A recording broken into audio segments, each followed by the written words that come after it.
Welcome to the History American podcast. We explore the stories that transformed the opinions of our citizens and shaped our collective memory. Here, we don't just narrate the past. We analyze and focus on the events that live on in the mind of America. A journey to the heart, the facts that defined us. And today is going to be a particularly heavy one. There's really no way around it. No, there isn't. We are welcoming you, the listener, to a deep dive that is incredibly necessary but undoubtedly dark. Right.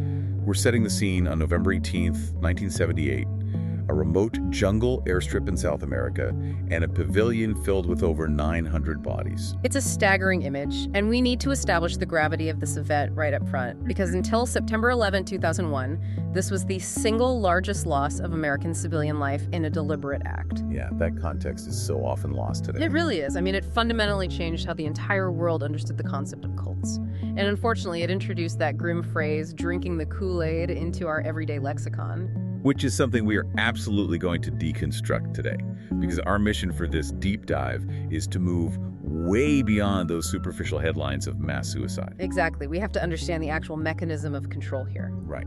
How did James Warren Jones transform from this champion of racial integration and social justice into the architect of an absolute massacre? So today we are analyzing the rise of the People's Temple, the migration to Guyana, in those harrowing final hours. And to do that, to really grasp the mechanics of this tragedy, we have to start at the very beginning, the origins of James Warren Jones. So let's jump right into the source material. We're looking at his early life in Indiana. He was born on May 13, 1931 in Crete, Indiana. This was a tiny rural town. Right. And looking at the family dynamic from the sources, it's deeply unsettling right from the start. His father, James Thurman Jones, was a disabled World War I veteran. Yeah, he suffered from severe breathing difficulties. Mustard gas exposure in the trenches, if I recall correctly. Exactly. It left him essentially incapacitated. But beyond the physical ailments, the historical records show he held alleged sympathies with the Ku Klux Klan. Which is a massive detail to highlight. You have this father figure steeped in this very dark racist ideology. And then his mother, Lynetta Putnam, well, she was often absent. She was out working to keep the family afloat. Right. She was the breadwinner, but she was also quite detached. And analyzing these early years, Jones himself later described his childhood as loveless. He used the phrase neighborhood trash to describe how he felt he was perceived, right? He did. He felt like a complete outcast. And that profound isolation in his formative years, it likely fueled this massive later desire to construct a family of loyal followers. He was filling a void. And the way he went about filling that void, even as a kid, it showed some really disturbing signs. Neighbors from that time recalled him being almost obsessively focused on religion and death. It wasn't just a passing phase either. I mean, he would hold these elaborate mock funerals for small animals. Sometimes roadkill, right? Often roadkill, yeah. He would gather the neighborhood kids and perform these intense dramatic rites. But the sources also contain darker allegations that he sometimes killed the animals himself like a cat, just to have a subject for his rituals. It's that need for total control over life and death, manifesting so early. And at the exact same time, he's developing this intense fascination with the pomp and the absolute power of Adolf Hitler and the Nazi Party. Which is such a bizarre contradiction when you look at the rest of his evolving worldview. Right, because simultaneously, he is developing a really strong aversion to racism. Exactly. He hated his father's Klan sympathies, he hated the segregation around him, yet he's captivated by the totalitarian methods of fascism. That contradiction really defined him. He wanted the absolute obedience that a dictator commands, but he wanted to apply it to a different ideological goal. So how does he start to bridge that gap? Where does he find the vehicle for this kind of control? He finds it in the church. Specifically, he was drawn to Pentecostalism and the Latter Rain movement, which was characterized by these huge emotional healing revivals. People speaking in tongues, faith healing, very high emotion. Very high emotion. And this leads to this ideological blend that is crucial to understand. Jones combined the emotional, fervent intensity of revivalist religion with the political doctrines of Stalin, Marx, and Mao Zedong. Now, just to pause here for you listening as we dive into these specific political ideologies mentioned in our sources, whether they are left-wing doctrines like Marxism or right-wing concepts like fascism, we want to be very clear that we aren't taking sides or endorsing any of these viewpoints. Absolutely not. We are impartially reporting what the historical source material reveals about his methods and how he manipulated these philosophies for his own gain. Right, we're just analyzing the toolkit he used, and his toolkit was very deliberate. My expert insight here is that Jones essentially used the church purely as a vehicle for his political ideology. He didn't actually believe in the traditional religious doctrine. No, he later admitted to his inner circle that he was infiltrating the church to demonstrate his brand of Marxism. He actually coined a term for it: apostolic socialism. Apostolic socialism, basically wrapping radical wealth redistribution and communal living in the undeniable authority of a pulpit. Exactly. He realized you could move people to give up their possessions much faster if they thought God was commanding it through him, rather than just reading a political manifesto. So this brings us to part 2, the rise of the People's Temple. In 1955, Jones officially founds what would become the People's Temple in Indianapolis. And we have to talk about the hook. Why did people join? Right, because unlike many churches of that era, particularly in the Midwest, Jones preached radical racial equality and integration. Which in 1955 was incredibly bold. It was dangerous, even. Yeah, and this naturally attracted many African Americans who were looking for a safe, welcoming spiritual home, as well as white idealists who wanted to see real social change. His work was actually recognized by the city. In 1960, he was appointed as the director of the local Human Rights Commission in Indianapolis. He was out there integrating hospitals and businesses. He was walking the walk. And he and his wife, Marceline Baldwin, they actively modeled this integration in their own home. They created what they called a rainbow family. Right. They adopted several children of various races: Korean-American children, Lou, Stephanie, and Suzanne. They adopted a Native American daughter named Agnes. And significantly, they adopted James Jones Jr., who was the first black child ever legally adopted by a white couple in the state of Indiana. You see that level of commitment, and you can completely understand why people trusted him. To his congregation, he wasn't just preaching, he was living it.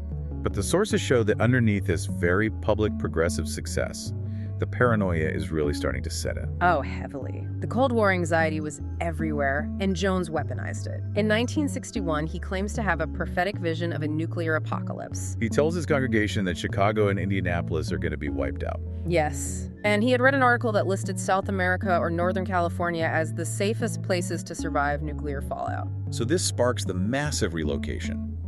In 1965, he physically moves the core group of the temple all the way to Ukiah in Redwood Valley, California. Which is a classic isolation tactic. It really is. You uproot hundreds of people from their extended families, their jobs, their hometowns, and you move them across the country where the only support system they have is you. Exactly. And once they are in California, the movement's power just explodes. By the early 1970s, the People's Temple has expanded from Redwood Valley down into San Francisco and Los Angeles. And this is where Jones becomes a massive political power player. I mean, the sources show him deeply embedded in San Francisco politics. He actually provided crucial volunteer support that helped George Moscone become the mayor of San Francisco. Because Jones could mobilize hundreds of well-dressed, polite, diverse volunteers at a moment's notice to hand out flyers or pack a rally. Politicians rely on that kind of ground game. And he was rewarded for it. Moscone appointed Jones as the chairman of the San Francisco Housing Authority Commission, which is a huge platform. It gave him an incredible aura of legitimacy. He's suddenly rubbing shoulders with major political figures. Politicians like Harvey Milk and Willie Brown were associating with him. He even met and campaigned with First Lady Rosalind Carter. Right. And analyzing this from an expert perspective, this political cover is absolutely crucial to understanding how the tragedy happened. It explains why investigations into the temple were delayed or ignored for so long. Because he had protection. Exactly. He provided volunteers and votes, and in exchange, he got political protection, public legitimacy, and people willing to look the other way. But no matter how good the PR was, the facade had to crack eventually. Which brings us to part 3. Behind the scenes, the socialist paradise was actually a nightmare. A complete totalitarian nightmare. The control methods were brutal. He demanded that members sign over their property, their bank accounts, their total income to the temple. So you were completely financially dependent on him. You couldn't just walk away if you wanted to because you had nothing. And if you questioned him, The sources detail horrific physical abuse, beatings with heavy wooden paddles during their meetings. Public beatings, designed to humiliate and terrify the rest of the congregation into submission. There are also extensive accounts of sexual abuse of both male and female members, and forced confessions where members had to admit to crimes or sins they didn't commit, just so Jones had blackmail material on them. It was a systematic breakdown of human dignity. And to keep the spiritual illusion alive while all this abuse was happening, he relied heavily on faked miracles. The healing services. Right. They were entirely staged. Jones would use sleight of hand to pull things like chicken gizzards out of congregants, claiming he was literally removing cancerous tumors with his bare hands to prove his divinity. And in the hysteria of a revival meeting, people believed it. But the media in San Francisco wasn't as easily fooled. Word was leaking out. Yes. In 1977, an investigative journalist named Marshall Kilduff was preparing a massive exposé for New West magazine. He had interviewed defectors and had the details on the financial fraud, the beatings, the whole dark truth. Jones knew this article was going to be the end of his political protection in California. He couldn't spin it. So he orchestrates the flight. To escape the impending scandal, Jones orders a mass, sudden exodus to a plot of land the temple had already leased down in Guyana. This was officially called the People's Temple Agricultural Project. But the world would come to know it as Jonestown. Right, and Jones pitched it as this promised land. So let's look at part 4, Life in Jonestown. The members were promised a tropical utopia, completely free from the racism and fascism of American society. A place where they could live in perfect harmony. But the reality they found when they stepped off the boats was a labor camp in the Discal. The soil was terrible for farming. Very poor, acidic soil. They couldn't grow enough food. So members were forced to work these grueling schedules, 11 hours a day, 6 days a week, often in 100-degree heat and crushing humidity. And the diet they were surviving on was mostly just rice, beans, and water, while Jones and the leadership ate considerably better. Naturally, and the isolation was now absolute. This wasn't just moving to California. They were in the middle of a South American jungle. Passports were immediately confiscated upon arrival. Letters home to their families were heavily censored or just thrown away. And there were armed guards, the Red Brigade, patrolling the perimeter. You could not leave. Analyzing the source material on daily life there, it's clear Jones was using classic, almost textbook brainwashing techniques on a mass scale. He was. The sleep deprivation was intense. He had loudspeakers rigged up all over the compound, playing his voice 24 hours a day, 7 days a week. Ranting about the news, about conspiracies, about his enemies. Right. Combine that constant noise with malnutrition and pure physical exhaustion, and he completely broke their will to resist or even think independently. And as the conditions worsened, his own mental health completely deteriorated. He was heavily abusing drugs, Valium, Quaaludes, various stimulants. His paranoia was off the charts, which led to the institution of what he called the White Nights. This is one of the most chilling details of the entire deep dive. These White Nights were basically extreme loyalty tests. They were rehearsals for mass death. He would wake the entire community up in the middle of the night, sound the alarms, and tell them that the CIA or armed mercenaries were actively attacking the perimeter. He'd create this absolute panic, and then he would force everyone to line up and drink a liquid that he claimed was deadly poison. He'd tell them it was over, that they had to die for the cause. And after they drank it and stood there weeping, waiting to die, he would suddenly reveal it was just a test. You passed the loyalty test. Right. But what he was really doing was conditioning them. He was breaking down their natural instinct for self-preservation, getting them used to the physical act of lining up and drinking on command, preparing them for the final act. It's incredibly dark. But back in the United States, people were noticing the silence. Family members formed a group called the Concerned Relatives. Because they knew something was terribly wrong, their letters were bouncing back or sounded dictated, they started aggressively lobbying politicians in Washington. Which brings us to part 5, the catalyst. Congressman Leo Ryan of California. Ryan was a very hands-on politician. He listened to these families, and he decided to launch an official investigation. In November of 1978, Leo Ryan travels to Guyana himself with a delegation. And this delegation included journalists, notably Don Harris and Bob Brown from NBC, as well as some of the concerned relatives. They wanted to see Jonestown with their own eyes. Now, initially, the visit seemed to go fine. They arrived, and Jones put on a massive show. A huge musical reception, dancing, good food. It looked like a happy, thriving community. But the facade slipped. During the reception, a note was secretly passed to the NBC reporter Don Harris. Just a desperate little slip of paper. It read, "Help us get out of here." That note changed everything. It proved the allegations were true. People were being held against their will. So the next day, November 18th, 1978, the tension snaps. A small group of defectors publicly asked to leave with Leo Ryan. And Jones completely unraveled. The sources quote him feeling profoundly betrayed, yelling things like, "You are my people." He viewed them leaving as a personal rejection. It shattered his delusion of total devotion. So Ryan, the journalists, and the defectors pack up to leave. They head to the Port Kaituma airstrip to board their planes. But Jones wasn't going to let the truth get on those planes. As the group was preparing to board, a tractor trailer suddenly arrived at the airstrip, and it was packed with Temple gunmen, the Red Brigade. They orchestrated a full-scale ambush. They just opened fire on the planes and the people on the tarmac. The casualties were devastating. Congressman Leo Ryan was shot dead. The records show he was actually shot in the face after being down to ensure he was killed. It was an execution. Reporter Don Harris was killed. The NBC cameraman, Bob Brown, kept filming the gunman until he was fatally shot. Photographer Greg Robinson and one of the defectors, Patricia Parks, were also murdered, right there on the airstrip. And as an expert, how do you contextualize this moment for Jones? This was the absolute point of no return. Jones knew with absolute certainty that the United States military would come for him after assassinating a sitting congressman. The game was up. So he activates the final white knight. Yes. And before we move into this final, darkest chapter of our deep dive, we want to take a brief pause to remind you that if you appreciate the research and analysis we bring to the History American podcast, you can support the show via the PayPal link found right down in the podcast description. Your support truly makes these deep dives possible. Okay, let's look at part 6, the massacre. Back at the Jonestown Pavilion, Jones summons everyone. The entire community. And he lies to them.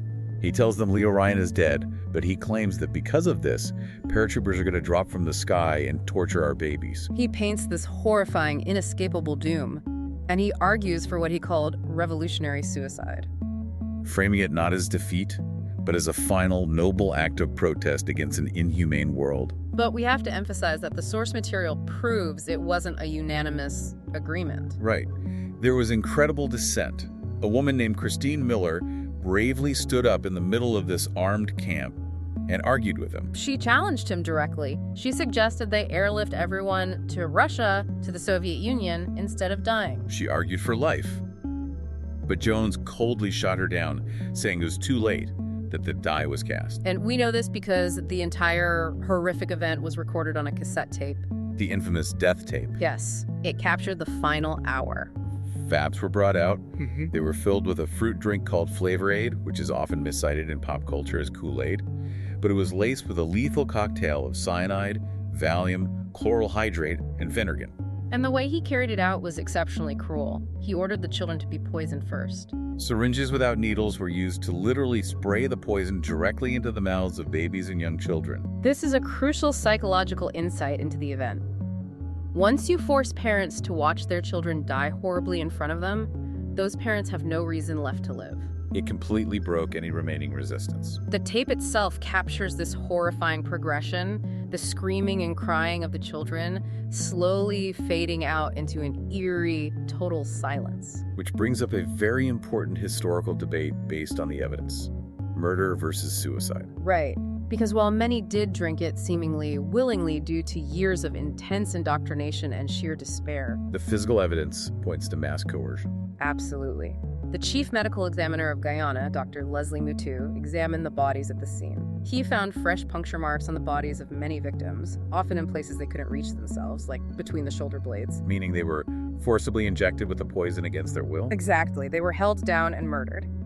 So, as an expert analyzing this event, it is far more historically accurate to classify Jonestown as a mass murder-suicide, heavily weighted toward murder, rather than just a mass suicide. The sheer scale of it brings us to part 7, the aftermath and legacy. The body count at the Jonestown Pavilion was 909 people. And when you add in the deaths at the airstrip and a related incident at the temple headquarters in Georgetown, the total death toll reaches 918. 918 Americans dead, and arguably the most tragic statistic from the sources. 304 of those victims were minors, children who had zero choice in the matter. It's devastating. And what was James Warren Jones's fate in all this? He was found dead on the pavilion stage, but he didn't drink the cyanide. No. He had a single gunshot wound to the head. Historians and investigators debate whether it was self-inflicted or if he ordered a nurse or one of his armed guards to shoot him. But either way, he avoided the agonizing, suffocating death he forced upon his followers. Were there any survivors at all from the settlement? A very small handful. A man named Odell Rhodes managed to slip past the guards and escape into the surrounding jungle during the chaos. There was also an elderly woman, right? Yes, Hyacinth Thrash. She realized what was happening, hid under her bed, and miraculously slept through the entire massacre. She woke up the next morning to a completely silent compound filled with bodies. I can't even fathom waking up to that. Also, strangely, the temple's basketball team survived. Right. The temple had a very good basketball team that played in local leagues. Jones's own surviving sons, Stephen, Jim Jr., and Tim were on that team, and they were away in Georgetown playing a game when the massacre happened. They were ordered via radio to commit suicide at the headquarters, but they refused. So as we wrap up this deep dive, we have to look at the cultural legacy. The phrase drinking the Kool-Aid has become this casual, almost flippant joke about blind loyalty in corporate meetings or politics. It really minimizes what happened. It does. The reality wasn't a joke about a beverage. It was a horrific, complex tragedy of systemic coercion, physical abuse, and ultimate fear involving Flavor Aid and cyanide. The real lesson of Jonestown, the historical takeaway, is about the profound vulnerability of the human mind. It shows how the genuine, good-hearted desire for a better world, for racial equality and community, can be completely hijacked and manipulated by a malignant narcissist. It serves as a permanent, glaring warning to society about the dangers of unchecked power and absolute isolation. It truly does. Which raises a final provocative thought for you to think about after we sign off. Yeah. If Jim Jones started his career with a very real message of racial equality and social justice that attracted genuinely good, caring people, at what precise moment does a movement become a trap? That's a terrifying question. And more importantly, if you were in it, would you have spotted the difference before it was too late? It's something to deeply consider. We want to extend a cordial goodbye to you, the listener, and thank you for going on this heavy journey with us. Yes, thank you for listening. As always, please remember that you can support our research through the PayPal link in the description. Your contributions keep this show running, and be sure to follow the podcast so you don't miss our future deep dives into the events that defined us. Take care. Go.